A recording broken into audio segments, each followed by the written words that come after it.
उदय सिंह खूब सारे बेटे थे, अगला राजा कौन बने?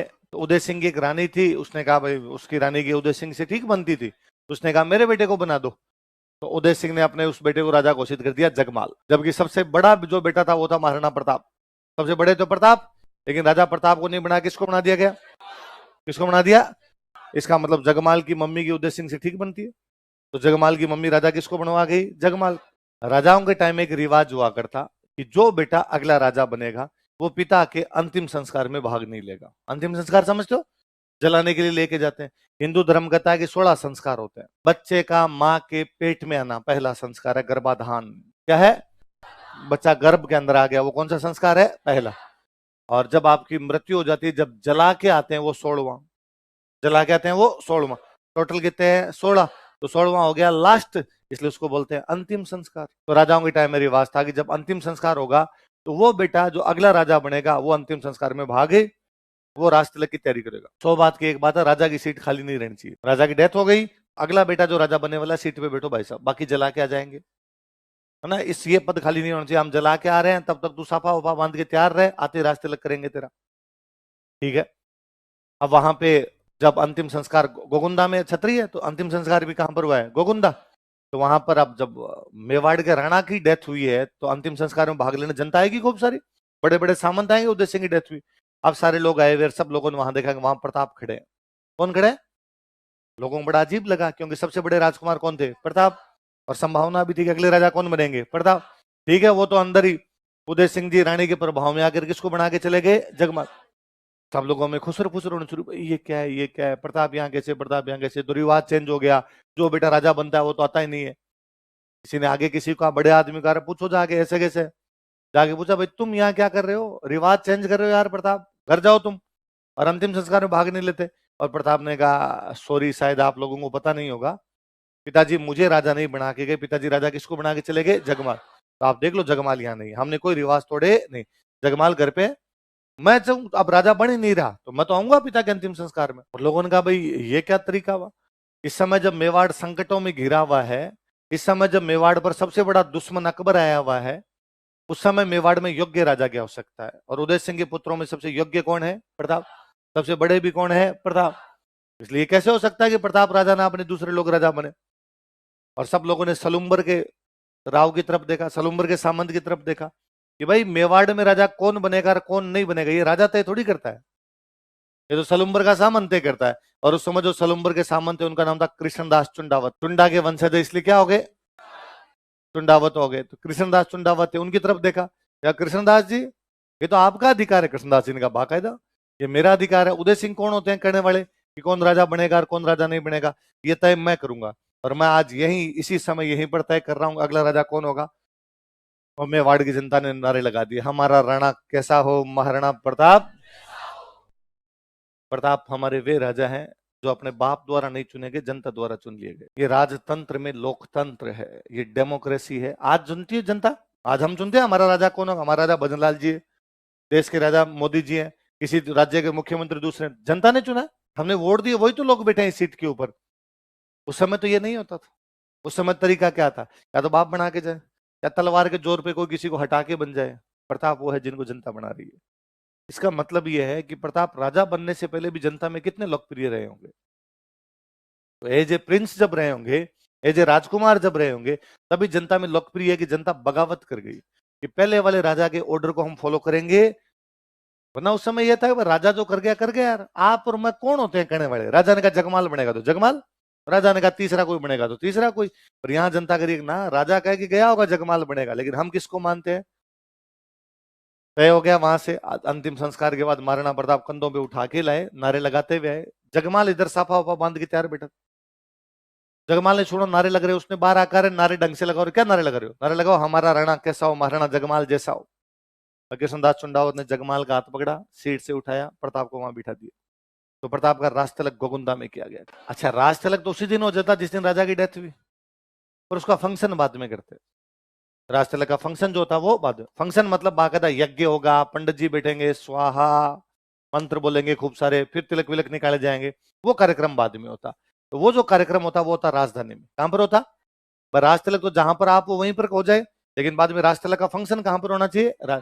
फंक्शन में सबको रिश्तेदारों को बुलाते। राज तिलक तो जितने लोग हैं उतने ही हो जाएगा उसमें, बाद में सबको बुआ बहन बेटी रिश्तेदार मामा बुआ जितने हैं सबको बुलाते, आओ लो भाई फंक्शन है हमारे, पड़ोसियों पड़ोसियों को सबको एकदम इनवाइट किया करते। तो कहा वो होता है राजधानी में। मेवाड़ की राजधानी कौन सी? चित्तौड़गढ़। कौन सी? और चित्तौड़गढ़ पे कब्जा किसका? अकबर का। तो वहां तो हो नहीं सकता। फिर मेवाड़ की संकटकालीन राजधानी कौन सी? इसलिए प्रताप का राज तिलक का जो फंक्शन था वो कहां पर मनाया गया था? कोमलगढ़ में। इसमें ना मारवाड़ के एक राजा गए थे भाग लेने के लिए, चंद्रसेन। चंद्रसेन के साथ प्रताप की बहन की शादी हो रही थी, तो प्रताप के जमाई लगते हैं, तो जमाई को तो बुलाएंगे कम से कम, बहन बेटी तो आएंगे। ये ठीक वैसा है जी। आप आरएस का पेपर दोगे, प्री पास हो जाएगा, फिर मेंस पास हो जाएगा, इंटरव्यू दे दोगे, फिर इंटरव्यू का रिजल्ट आने वाला है, आरपीसी फाइनल फाइनल रिजल्ट होगा। वो तो आरपीसी ज्यादातर जो फाइनल रिजल्ट होती है वो रात को जारी करती है, 10 बजे 11 बजे 12 बजे को वैसे जारी करती है, ताकि साइट पे ज्यादा ट्रैफिक ना हो जाए। वरना लोग देखने वाले खूब सारे होते हैं, इसका रिजल्ट देखो उसका रिजल्ट देखो। आप रात को 1 बजे घर पे सो रहे हो और आपका कोई दोस्त फोन करके कहता है कि रिजल्ट आ गया, चेक कर देखे। आपने चेक किया और आपको पता चला आपकी ओल राजस्थान 12वीं रैंक आ गई, 20वीं रैंक आ गई, 25वीं, जो भी राज तिलक तो हो गया आपका भाई। आरएस तो बन गए ना उसी दिन जब आप उसका रिजल्ट देखा। आपने हाथों हाथ घर वालों को फोन किया कि राज तिलक हो गया अपना, आपने अपने दोस्तों को और सबको फोन किया कि सिलेक्शन हो गया सिलेक्शन हो गया। घर वालों ने कहा कि कल आ जा, घर आ जा, और 1.25 महीने का कार्यक्रम करते हैं, जागरण करवाते हैं। यही है। आपकी मम्मी ने कई दुआएं मांगी होगी, सारे देवताओं के हाथ जोड़ देंगे तब जाके सिलेक्शन होगा भाई साहब आपका। अपने तो रामदेव जी का जागरण बोला हुआ है, तेजा जी महाराज का ये बोला हुआ है, फलान जी महाराज का बोला हुआ है, सब ये करना है आपने। आप कहते हो भाई 2 दिन एक बार दोस्तों के साथ थोड़ी पार्टी वार्टी कर लूं, कल मैं एक बार कोचिंग जाके आ जाऊं, उसके बाद आ जाऊंगा। अब आप 2 दिन बाद 3 दिन बाद घर जाते हो।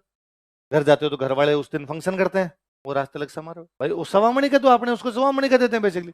अब वो भी जो भी अपना कार्यक्रम है उसमें रिश्तेदार सारे आते हैं, बहन मामा बुआ आसपास के जो लोग उन सबको बुलाते हैं। बस ठीक वैसा है कि राजा वहीं बन जाता, जब जहां पर डेथ होती वहां पर राजा बना देते, या वो राजकुमार जहां पर वहां उसको राजा घोषित कर देते। बाद में उसका फंक्शन थोड़ा सा ढंग से सेलिब्रेट कर देते, वो राज तिलक समारोह होता। अब जगमाल नाराज हुआ, जगमाल नाराज हो गया, अकबर के पास चला गया। दुश्मन का दुश्मन दोस्त, जगमाल को हटाने वाला प्रताप, प्रताप का दुश्मन अकबर। हुआ क्या था देखो, पहले तो जहाजपुर का परगना दिया। अब क्या, जगमाल का ससुराल था सिरोही, तो जगमाल की वाइफ ने कहा इसको कि देख तेरे बाप का राज्य तो मिला नहीं, तो मेरे बाप वाला ले ले। सिरोही में राजा बना हुआ है सुल्तान। कौन बना हुआ है? सुल्तान। सुल्तान की और जगमाल की वाइफ की आपस में नहीं बने, है तो भाई बहन है ना, पर वो एग्जैक्टली सीधे सीधे मतलब रियल भाई बहन नहीं थे। पहले बड़ा राजा था, उसके बेटा नहीं तो कोई दूसरा गोद आया कर वैसे बना हुआ। तो क्या इस सुल्तान से छीन ले और तू ले ले। सुल्तान महाराणा प्रताप का सहयोगी, सुल्तान महाराणा प्रताप का सहयोगी, तो अकबर भी चाहता है कि सुल्तान को साइड में किया जाए। तो इन्होंने सुल्तान के साथ एक संधि की और सुल्तान को कहा कि हम तेरे को तंग नहीं करेंगे, हमें सिरोही आदि दे दे। तो सुल्तान ने आदि सिरोही किसको दे दी थी? अकबर। और अकबर ने आदि सिरोही लेके किसको दे दी? जगमाल। सुल्तान ने आदि सिरोही अकबर को दे दी, अकबर ने आगे जगमाल को दे दी, पर सुल्तान अभी भी महाराणा प्रताप की सहायता करता है। तो जगमाल ने अकबर को कहा कि ये तो शिकायत की जाके ये तो अभी भी महाराणा प्रताप का साथ देता है, तो क्या किया जाए? तो पूरी सिरोही मेरे को दे दो। तो दे देंगे तेरे को, फिर तो कैसे लेनी पड़ेगी? लड़ाई करके लेनी पड़ेगी। इसलिए अकबर ने सेना भेजी दत्तानी। तो जगमाल पूरी सिरोही लेने के लिए गया था। कौन से युद्ध में? आदि छोड़ पूरी को ध्यावे, आदि मिले न पूरी पावे, है ना। इतना ज्यादा यूं पहले आदि सिरोही मिली हुई थी, लेकिन अपने क्या चाहिए? पूरी। फिर हाथ से पहले पड़ गई बात। जगमाल का किस्सा तो अलग हो गया पूरा। अब राजा कौन बने? मेवाड़ के प्रताप। अकबर कहता है अपने संघर्ष नहीं करना, सहयोग की नीति। उदय सिंह के साथ उसने सहयोग की नीति अपनाने का प्रयास किया, लेकिन उदय सिंह ने कहा लड़ाई कर लेंगे, लेकिन किसी प्रकार का मुगलों से सहयोग ही। तो अकबर को लगा यार उदय सिंह ने तो पूरी जिंदगी संधि की बात नहीं की, क्या पता प्रताप कर ले। इसलिए अकबर ने प्रताप को समझाने के लिए 4 दूत भेजे। कितने दूत भेजे? जलाल खां कोरची, मान सिंह, भगवंत दास टोडरमल। 28 फरवरी 1572 को उदय सिंह की मृत्यु है, तो महाराणा प्रताप राजा कब बन रहे हैं? 28 फरवरी 1572। जैसे महाराणा प्रताप राजा बने, हाथों हाथ अकबर ने एक बंदा भेज दिया कि जा संधि का प्रस्ताव लेके जा। वो बंदा कौन है? जलाल खान कोरची। और कोरची ने कहा सर एक तो बधाई हो, आप नए नए राजा बने हो, अकबर ने आपके लिए गुलदस्ता भेजा है, लो साहब बुके। प्रताप ने कहा चाय लाओ भाई, जलाल खान कोरची के लिए चाय लेके आओ। और जलाल खान कोरची ने चाय पीते पीते पूछा कि सर वो आपके पिताजी ने तो पूरी जिंदगी हमसे कोई बातचीत समझौता, आपका क्या प्लान है? प्रताप ने कहा वही पिताजी वाला ही प्लान है, मतलब आप भी समझौता नहीं करेंगे? कि हाँ पक्का डन। कोर्ची गया, कोर्ची ने जाके अकबर कहा भाई चिट्टो चिट्टो ना है, साफ साफ मना कर दिया एकदम। चिट्टा, चिट्टा क्या होता है? सफेद, व्हाइट, व्हाइट कलर को बोलते हैं चिट्टा। गोरा चिट्टा बोलते हैं, हाँ वो गोरा चिट्टा है, चिट्टा मतलब सफेद। आ गया समझे तुम्हारे? तो गांव में यूं कहते हैं चिट्टो चिट्टो ना दियो, मतलब साफ साफ मना कर दिया एकदम। अकबर ने कहा कोई बात नहीं, वन मोर ट्राई। प्रताप कहाँ के राजा है? राजस्थान, यंग है एकदम, यंग लड़का राजा बना है, तो क्यों ना राजस्थान किसी यंग लड़के को भेजा जाए। अपने राजस्थान में एक रियासत थी आमेर, कौन सी? अकबर के साथ सबसे पहले संधि आमेर वालों ने की, और आमेर के राजा भगवंत दास, कौन राजा? हमने पढ़ा था रणथंभौर वाली संधि उन्होंने करवाई। और भगवंत दास जी का बेटा उनका नाम है मान सिंह। तो अकबर ने मान सिंह को कहा कि मान सिंह आमेर जाके आओ। गए हुए कई दिन हो गए तुम्हें? हाँ साहब। आमेर चले जाओ, छुट्टी है तुम्हारी कुछ दिन, और जाते हुए उदयपुर होके जाना, और महाराणा प्रताप से भी पूछ के जाना क्या वो संधि करने के लिए तैयार है। मान सिंह यहाँ आया। मान सिंह आया तो समाचार भेजा कि साहब मुगलों की तरफ से एक दूत मिलने के लिए आया। कौन आया? मान सिंह। कौन मान सिंह? आमेर का राजकुमार। महाराणा प्रताप ने कहा ठीक है, आमेर का राजकुमार बातचीत करने के लिए? हाँ, तो अपने राजकुमार को बातचीत करने के लिए भेज दो। प्रताप के राजकुमार है अमर सिंह। कौन है? मान सिंह इस बात पर बड़ा नाराज हुआ कि यार प्रताप खुद तो बातचीत करने नहीं आया, किसको भेज दिया? अमर सिंह। और वहां मान सिंह ने तुम्हारे पिताजी क्यों नहीं आ रहे? और अमर सिंह ने पापा सर दर्द हो रहा है आज पापा का। मान सिंह बड़ा गुस्सा है। मान सिंह ने कहा मैं देख लूंगा तुम दोनों बाप बेटों को, सर दर्द ठीक कर दूंगा तुम्हारा युद्ध के मैदान में। अमर सिंह और बदमाश, उसने कहा वो अकेले मत आना, अकबर को साथ लेके आना, हम करेंगे तुम दोनों का ठीक सर दर्द। मान सिंह पैर पटकते हुए यहाँ से गया वापस अकबर के पास, और अकबर जागा अभी के अभी सेना चाहिए हाथों हाथ। जून के महीने में आया था मान सिंह, गर्मियां पड़ रही थी भयंकर, हाथों हाथ सेना दौर अटैक कर दूंगा उन पर। क्यों, क्या बात हुई? क्या कहा प्रताप ने? कि प्रताप आया ही नहीं। क्यों नहीं आया? तो उसने कहा राजकुमार आया तो राजकुमार बात कर लेगा। तो उनकी तरफ से कोई तो आया होगा, हाँ राजकुमार अमर सिंह आया था, उसने क्या बात की? अरे उसने बात ही नहीं की, बड़ी बदतमीजी से बात की। अरे सेना दे दो, अभी के अभी मैं बता दूंगा उनको। अकबर जानता था कि हाँ यार बात तो सही है, राजकुमार जाएगा तो राजकुमार मिलेगा, इसका मतलब राजा जाएगा तो। आमेर के राजा कौन थे? भगवंत दास। अकबर ने भगवंत दास जी की तरफ देखा, भगवंत दास जी का बैग पे के जा रहा हूं मैं, घर वाली ऑनलाइन टिकट बुक कर ली थी अभी अभी। तो तीसरे दूत कौन आए? और अकबर ने अपने सैनिकों को, अपने साथियों का, मान सिंह जी को साइड में लेके जाओ, माउंटेन ड्यू पिलाओ, गर्मी पड़ रही है यार, थोड़ा ठंडा करो इनका दिमाग। भगवंत दास जी आए, प्रताप ने मुलाकात की, और प्रताप ने भगवंत दास जी को, देखो भगवंत दास जी, आज के 50 साल पहले मेरे दादाजी सांगा अकबर के दादाजी बाबर से लड़े थे, तब आपके दादाजी आमेर के पृथ्वीराज हमारी तरफ से आके लड़े थे, क्योंकि तब मेवाड़ शक्तिशाली रियासत थी, पूरा राजस्थान उनके झंडे के नीचे था। आज मान लिया मेवाड़ उतना शक्तिशाली नहीं है, तो भगवंत दास जी आप शक्तिशाली हो आजकल, आप अपना झंडा उठाओ, मैं आपके झंडे के नीचे मुगलों के खिलाफ लड़ लूंगा, लेकिन मुगलों के झंडे के नीचे नहीं लड़ूंगा। भगवंत दास जी ने कहा नहीं भाई, हमारे तो इस प्रकार की कोई मन में। प्रताप ने कहा फिर पंचायती क्यों करते हो? थोड़े दिन पहले बेटा आ गया, अब आप खुद आ गए, जाओ यहाँ से, रवाना हो जाओ। भगवंत दास जी ने जाके अकबर को आगे भाई वो मानने वाले। अकबर ने फिर भी कहा नहीं, वन मोर ट्राई। इस बार अकबर ने निर्मला सीतारमन को कहा कि आप जाओ, वित्त मंत्री को। किसको कहा? वित्त मंत्री कौन थे? टोडरमल जी आए। टोडरमल जी ने आगे प्रताप का, देख प्रताप मत वित्त मंत्री हो, मुझे पता है उसके पास भगवान जाने कितने रुपए खजाना भरा पड़ा है, 1000 साल भी लड़ेगा तो उसका खजाना समाप्त होने वाला।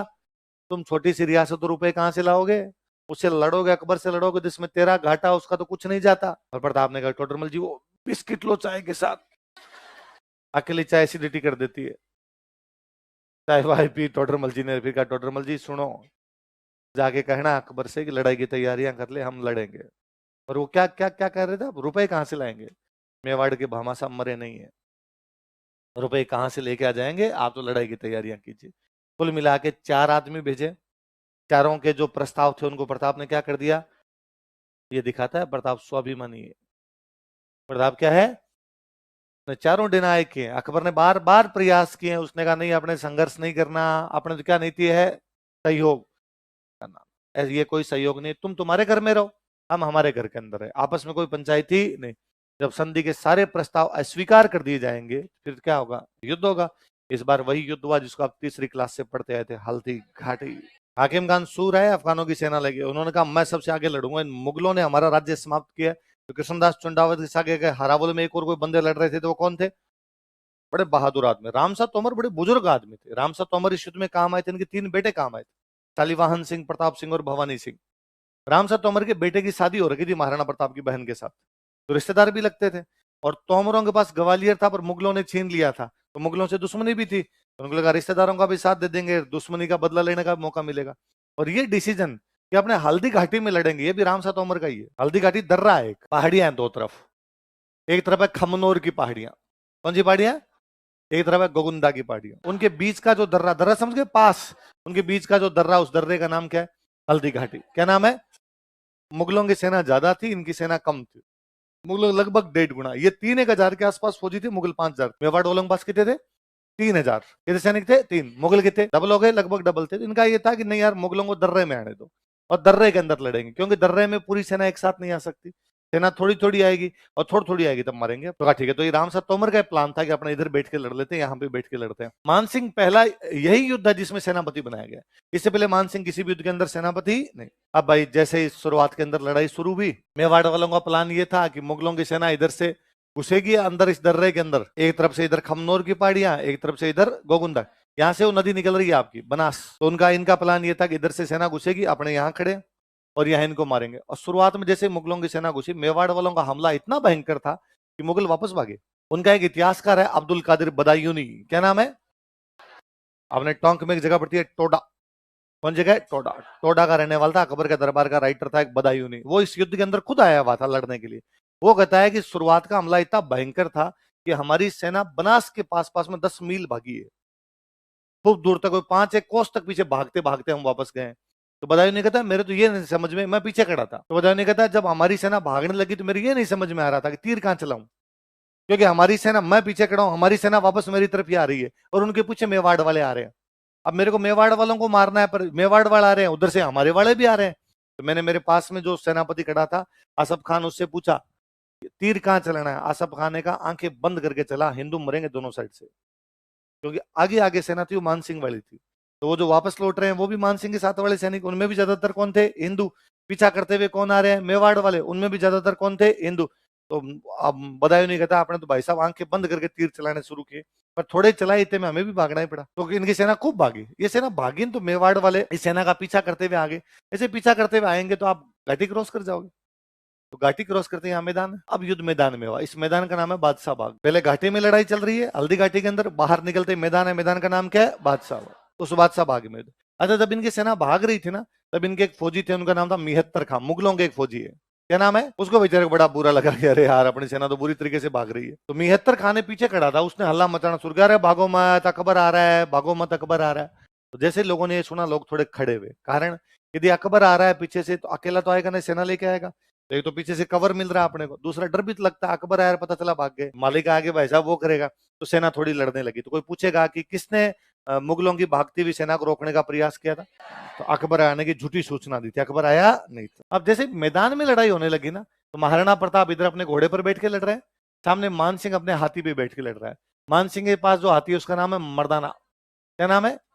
इधर प्रताप के घोड़े का नाम आप सब जानते हो। प्रताप को, जैसे प्रताप ने मान सिंह को देखा तो प्रताप को बड़ा गुस्सा है, और प्रताप को लगा कि अरे यार ये ठीक है, मतलब कभी पिताजी समझाने के लिए आते हैं, कभी बेटा समझाने के लिए आता है, कभी बेटा सेनापति हो गया जाता है। मेरी लड़ाई मुगलों के साथ है, अकबर आए, आसफ खान आए, बदायूनी आए, मिहत्तर खान आए, समझ में आता है कि मानसिंह क्या मांग रहा है। तो प्रताप गुस्सा है तो प्रताप ने अपना चेतक उधर हाथी की तरफ, मानसिंह को सलटाते हैं। तो जैसे उधर हाथी की तरफ लेके गए, उस मर्दाना की तरफ लेके गए। अब मानसिंह उनका मुख्य सेनापति अकेला नहीं खड़ा रहेगा, उसकी कवर होगा, चारों तरफ उसके सैनिक खड़े रहेंगे। बस सेना को काटते पीटते एकदम पास तक ही चले गए।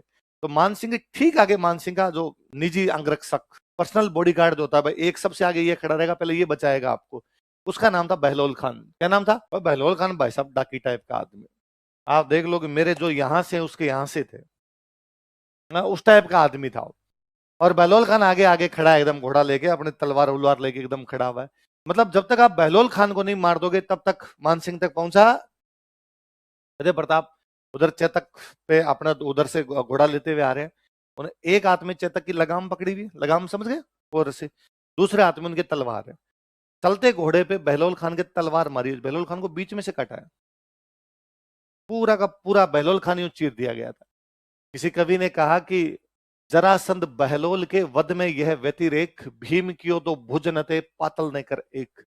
महाभारत में कैरेक्टर है जरासंध, भीम मारता उसको, तो भीम जब मारता है उसकी दोनों टांगे पकड़ के चीर देता है, बीचों बीच में से चीरता है। या तो जरासंध को बीच में से चीर दिया था या बहलोल को बीच में से चीर दिया था।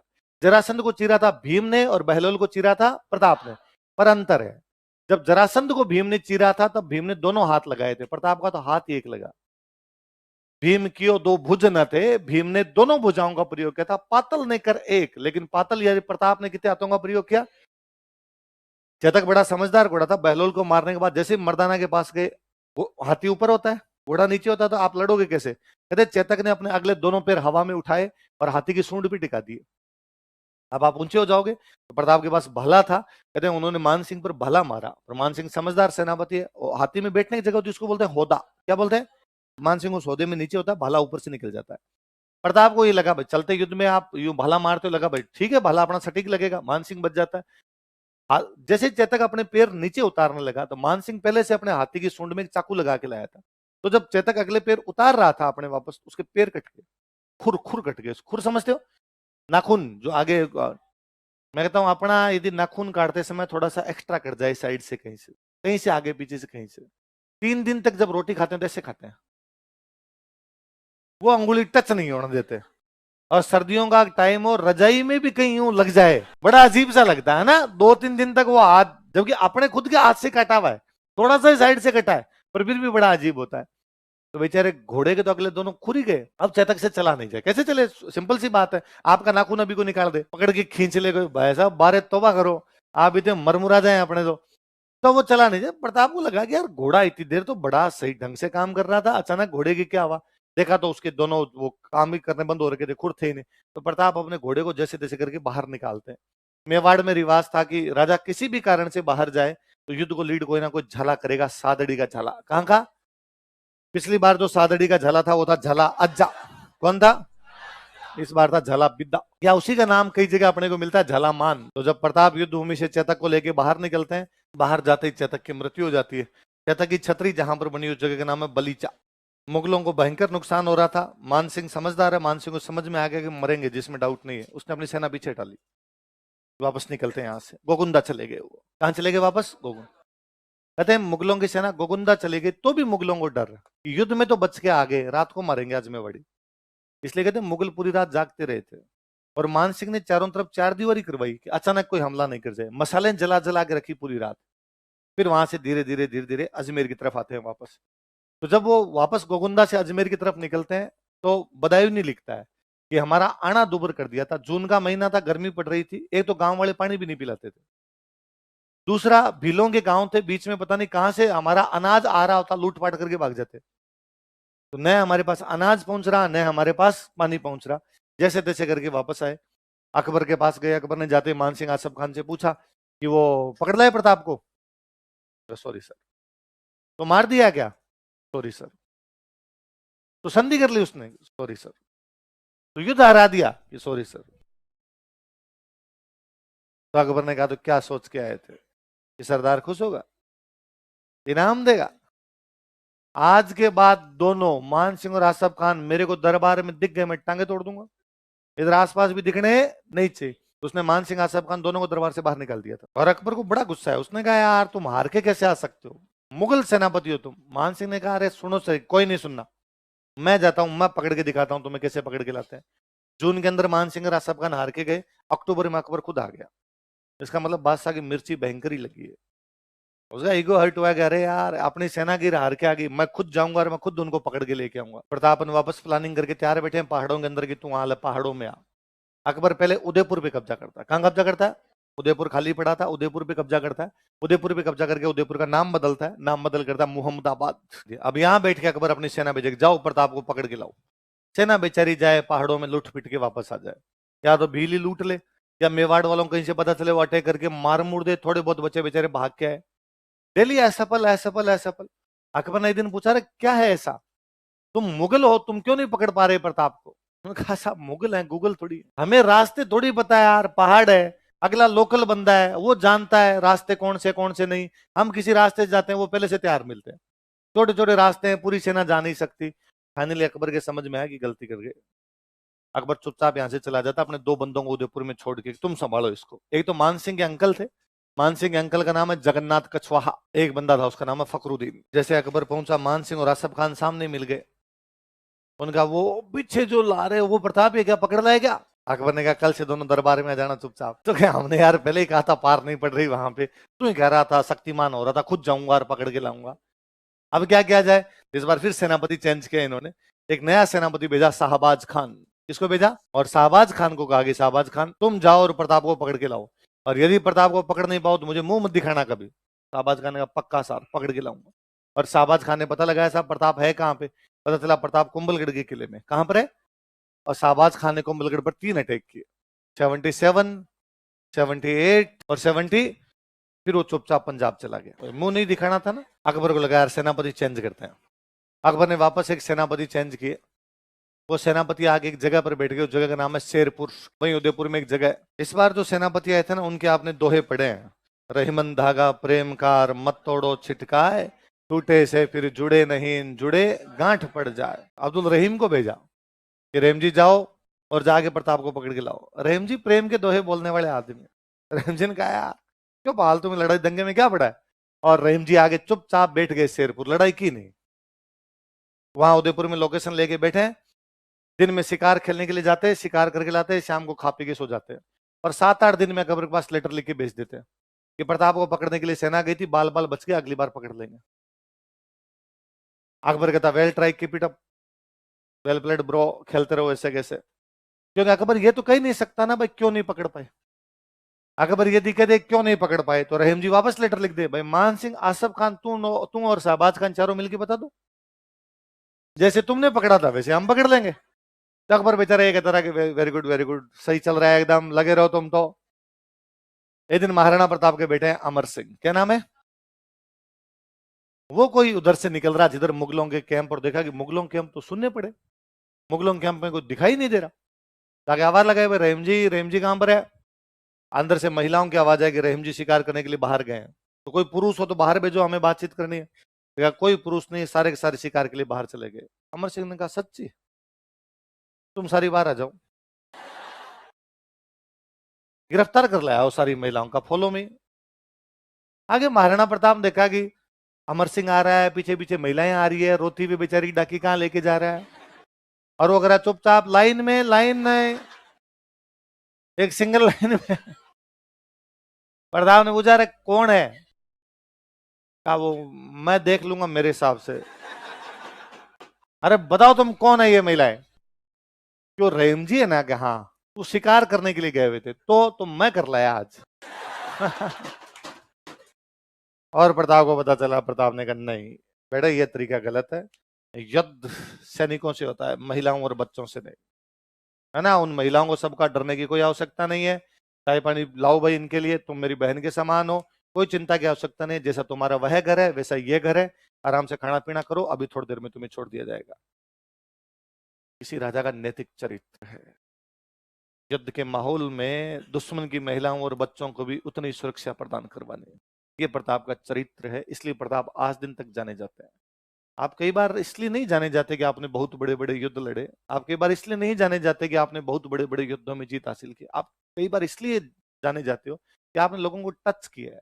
वो जो हृदय के स्पंदन है उनको आपने स्पंदित किया कहीं ना कहीं। कहते हैं जब इन महिलाओं को वापस भेजा गया, प्रताप ने रेम जी के पास भेजा लेटर की, सॉरी इस बार हुआ, आइंदा से नहीं होगा, युद्ध लड़ेंगे, आराम से लड़ेंगे, जीत हार चलती रहती है, तुम जीतो हम जीते, तुम मरो हम मरे, वो सब देखेंगे, महिलाओं और बच्चों को किसी प्रकार का कोई नुकसान पहुंचाया।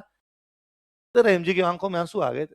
रहीम जी ने कहा था मैं नहीं जानता प्रताप की मुगलिया सल्तनत भारत में कितने वर्षों तक रहेगी, मैं नहीं जानता इस अकबर का राज्य भारत में कितने वर्षों तक रहेगा, मैं इस बात को समझता हूँ प्रताप की जब तक सूरज और चांद रहोगे तुम इस धरती पर याद किए जाओगे। आपका दुश्मन आपकी तारीफ करके जाए ना, इससे बड़े आपकी कोई तारीफ नहीं होती। अकबर को पता चला, अकबर ने कहा रहीम जी वापस आ जाओ, लुगाइयां संभल नहीं रही, प्रताप को पकड़ के लाओ क्या आप। और अकबर ने इस बार फिर सेनापति चेंज किया। इस बार एक सेनापति भेजा, उसका नाम था सुल्तान खान। क्या नाम था, और डाकी टाइप का आदमी, अकबर का अंकल लगता था। सुल्तान खान है यार। सुल्तान खान ने आगे पूछा कि अरे क्या चक्कर क्या है, क्यों नहीं पकड़ में आ रहे। या पहाड़ों के अंदर बैठे हैं, हम पहाड़ों के रास्ते जानते नहीं, हम जाते हैं तो उनके अंदर ये मारते हैं हमें। तो यार ये पहाड़ों में बैठे तो इनका खाना पीना, हथियार, धन दौलत, जैसा पहाड़ों में रास्ते हैं, रास्तों से मंगवा लेते हैं अपने। उसने कहा रास्ते बताओ कौन कौन से।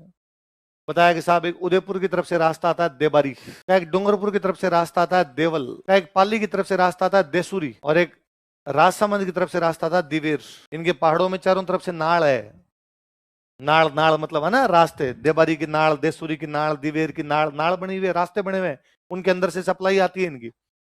उदयपुर की तरफ से देबारी, डूंगरपुर की तरफ से देवल, पाली की तरफ से देसुरी और राजसमंद की तरफ से, उसने कहा रास्ते ब्लॉक कर दो, चारों रास्तों पे सेना लगा दो, इनकी सप्लाई कट हो जानी चाहिए। कितने दिन तक अंदर बैठेंगे।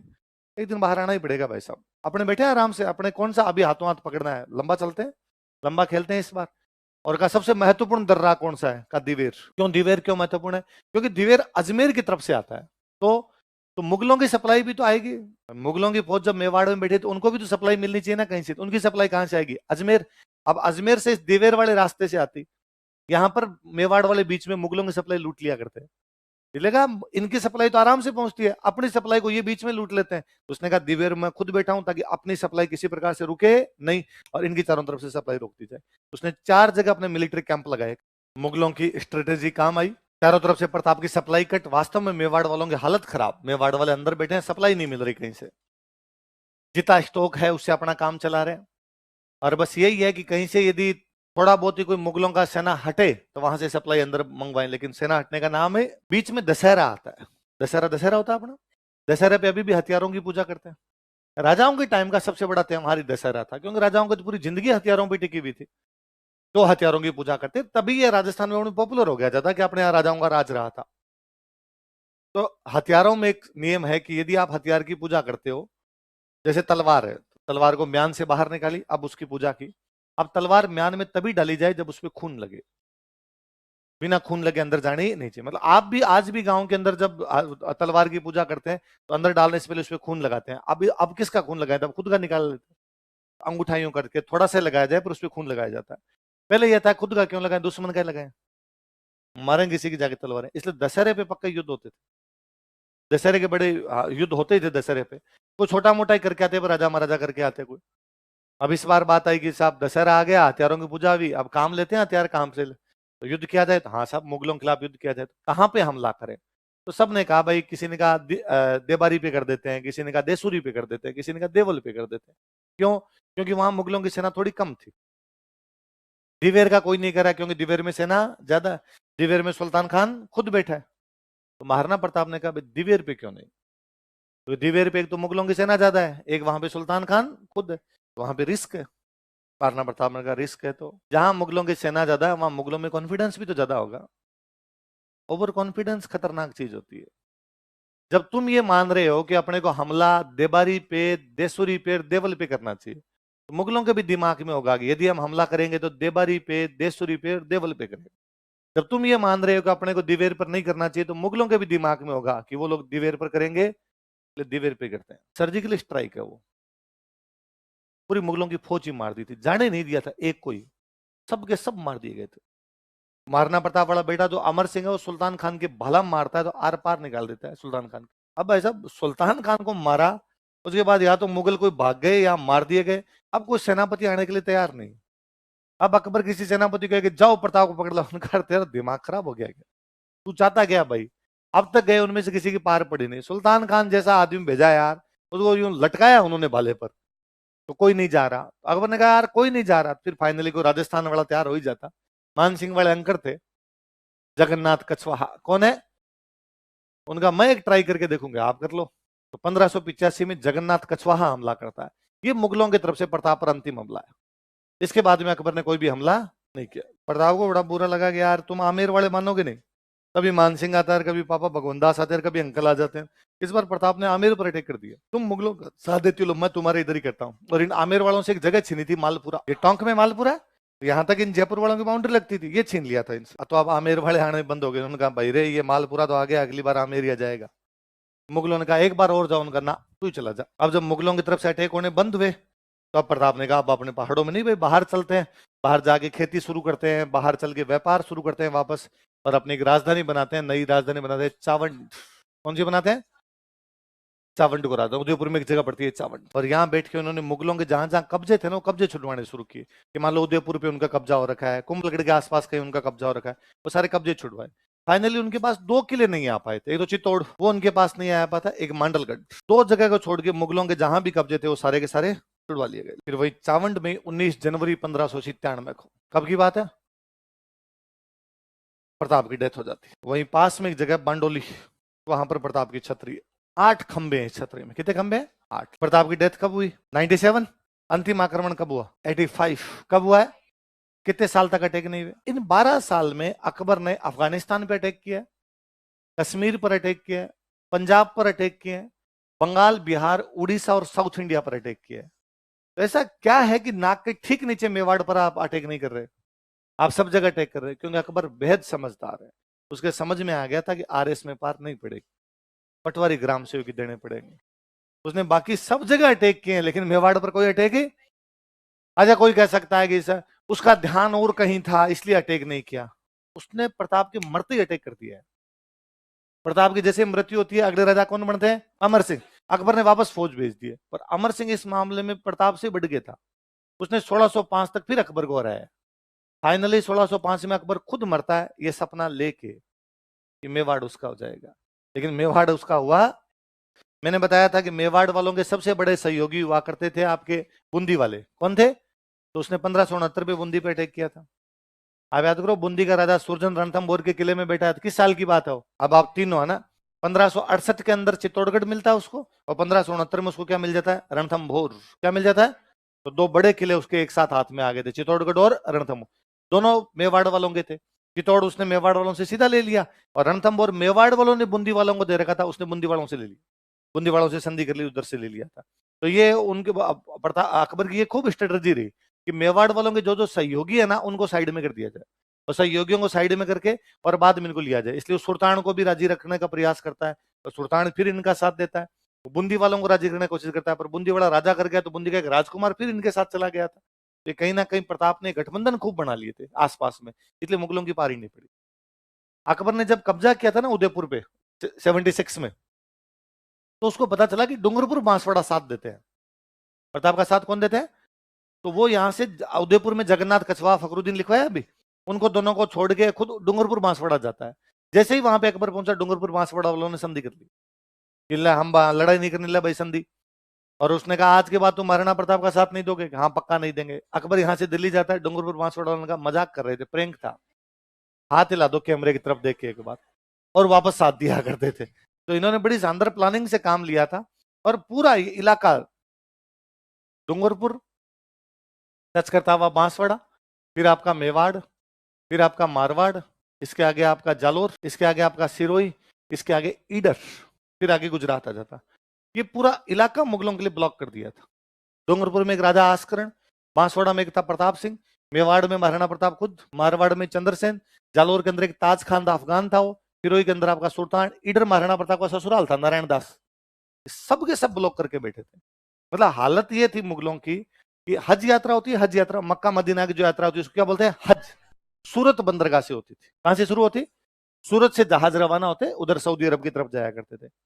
प्रताप ने वो रोक दी, ये रूट इधर से सूरत जाने का रूट तो यही है, तो आप जाओगे कैसे?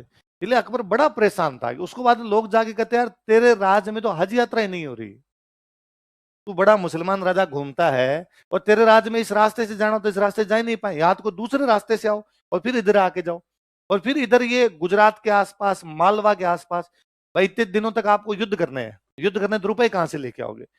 तो मुगलों के रुपए लूट लूट के मुगलों के खिलाफ लड़ेंगे। मालवा में मुगलों का कब्जा, गुजरात में मुगलों का कब्जा, उधर हमले करते, मुगलों का टैक्स लेके आते, फिर मुगलों से लड़ते। इसलिए अकबर के समझ में आया कि दोनों तरफ से मरेंगे। फौज मरती है, ये वैसे लूट जाते हैं, तो वो बेचारा शांति हो गया था, 12 साल तक हमले ही नहीं किए उसने।